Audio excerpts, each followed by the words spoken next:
Hello everyone, welcome back to our channel Nani's food. ఈరోజు మనం చూడబోతున్నాం ఆనియన్ పకోడీ. చాలా బాగుంటుంది, ట్రై చేయండి. ముందుగా మనం ఒక 10 ఆనియన్స్ తీసుకొని ఇలా కట్ చేసుకోండి.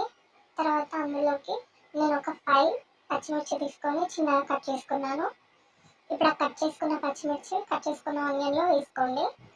కొద్దిగా కొత్తిమీర చిన్నగా సన్నగా కట్ చేసుకొని అందులో వేసుకోండి. ఇప్పుడు ఒక టీ స్పూన్ సాల్ట్, చిటికెడంత కారం, అంటే మనం పచ్చిమిర్చి వేసుకున్నాం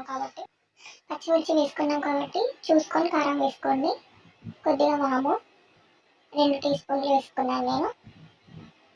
ఇప్పుడు అంతా ఒకసారి మిక్స్ చేసుకోండి. ఆనియన్స్కి అవి బాగా పట్టించాలి.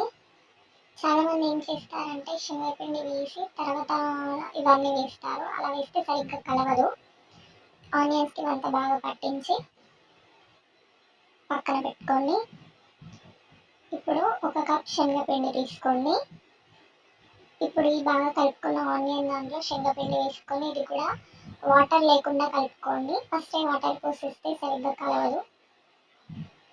అండ్ అలా చేస్తే ఆయిల్ లిగ్గుతుంది, చాలా పడుతుంది ఆయిల్ దానికి. ఇలా చేసి చూడండి, ఆయిల్ అసలు వాటికి ఎక్కువ ఉండదు. చాలా బాగా తింటారు తినే వాళ్ళైనా కూడా. అలా మొత్తం మంచిగా కలుపుకొని పక్కకు పెట్టేసుకొని వేరే బాండీ పెట్టుకొని అందులో ఆయిల్ వేసుకోండి. డీప్ ఫ్రైకి సరిపడా ఆయిల్ వేసుకొని ఆయిల్ పెట్టాక మనం పకోడీలు వేసుకుంటే చాలా బాగుంటుంది. స్నాక్స్కైనా పొద్దున మార్నింగ్ టిఫిన్కైనా ఇలా అయినా తినొచ్చు. ఆయిల్ కూడా ఎక్కువ పట్టదు వీటికి.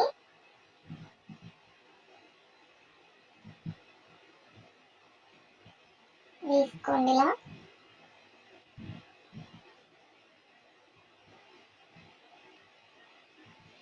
గ్యాస్ సిమ్లో పెట్టుకొని వేయించుకోండి. హై ఫ్లేమ్లో పెడితే తొందరగా బ్లాక్ అయిపోతుంది, లోపల ఉడకదు. సిమ్లో పెట్టుకొని వేయించుకోండి.